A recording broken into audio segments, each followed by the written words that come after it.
Hello students, welcome to Easy Peasy Maths by Vishali Gupta. Now we are going to discuss some more divisibility rules.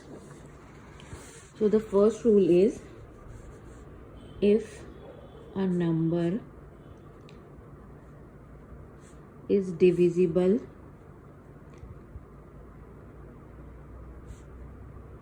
by another number,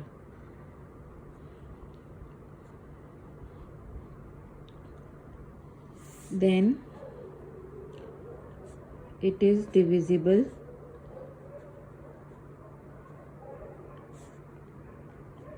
by each of its factor.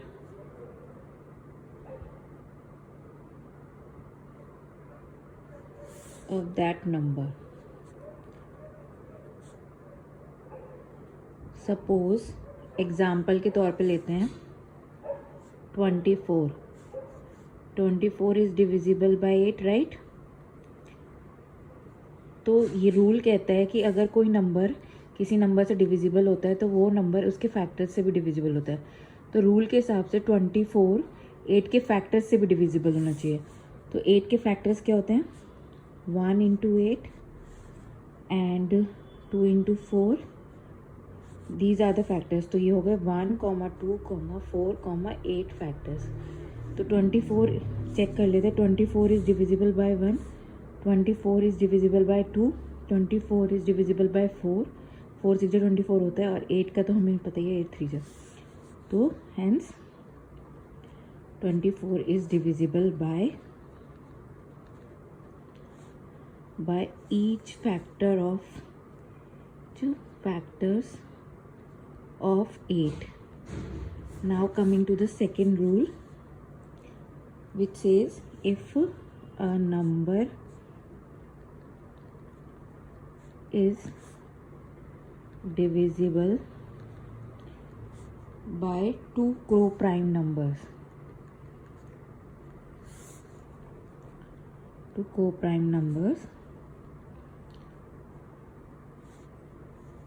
then it is divisible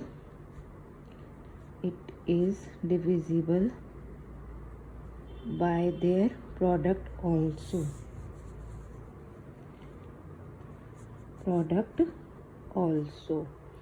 इसका मतलब ये है, अगर कोई number दो को prime number से divisible है। को प्राइम नंबर क्या होते हैं? जिनका सिर्फ कॉमन फैक्टर 1 होता है, ठीक है। तो वो उनके प्रोडक्ट से भी डिविजिबल होगा। समझ लीजिए, मान लीजिए 4 और 5 दो को प्राइम नंबर्स हैं, राइट। क्योंकि इनके बीच का कॉमन फैक्टर क्या है? इसके फैक्टर हो गए 1, 2, 4, और इसके फैक्टर हो गए 1, 5, राइट। तो इनका कॉमन फैक्टर क्या है? 1। तो ये को प्राइम हो गए, ठीक है। तो अब अगर मान लीजिए कोई नंबर है 60, तो 60 is divisible by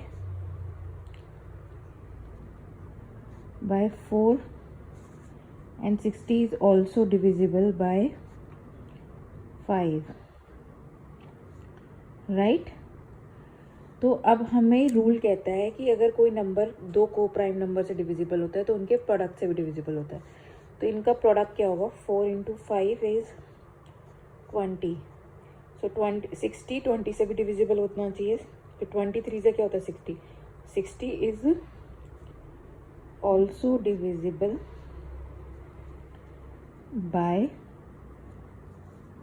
product of 4 and 5। अगर कोई कहीं पे किसी को कोई स्टेप समझ में नहीं आया हो तो please do write in comment section, I will discuss it again. Now coming to the third rule, it says if 2 given numbers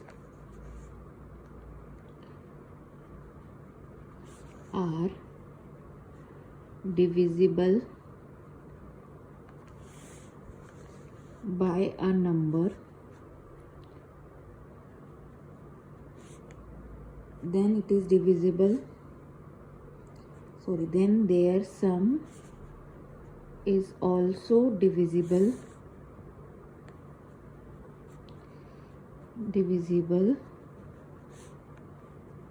by their एक मिनट, then their sum is also divisible by that number. मतलब इस rule के हिसाब से अगर कोई दो नंबर हैं और वो किसी एक नंबर से डिविजिबल है तो उन दोनों का जो सम होगा वो भी इनसे डिविजिबल होगा। एग्जाम्पल के तौर पे हम ले सकते हैं, मान लीजिए 12 एंड 16 दो नंबर हैं जो डिविजिबल हैं 4 से, राइट। 4 3 जो 12 होता है, 4 4 जो 16 होता है। तो सम क्या होगा इन दो नंबर का, 12 plus 16 that is equal to 8 28। And हाँ सबको पता है 28 is divisible by 4 hence proved कि उनका सम भी 4 से डिविजिबल है। Now next rule, if two given numbers are divisible by a number, then their difference is also divisible by that number। ये कह रहा है कि अगर कोई दो नंबर हैं और वो एक नंबर से डिविजिबल हैं तो उनको जो सब्ट्रैक्ट करके जो नंबर आएगा वो भी इससे डिविजिबल होना चाहिए। चलो ऊपर वाला ही एग्जांपल ले लेते हैं। 12 एंड 16 दो नंबर हैं जो डिविजिबल बाय 4 हैं, राइट। उनका डिफरेंस क्या होगा, 16 minus 12 is equal to 4 and सब 4 इज डिविजिबल बाय 4, राइट। तो इनका डिफरेंस भी डिविजिबल बाय 4 है। तो ये तो वो एक कुछ और डिविजिबिलिटी रूल्स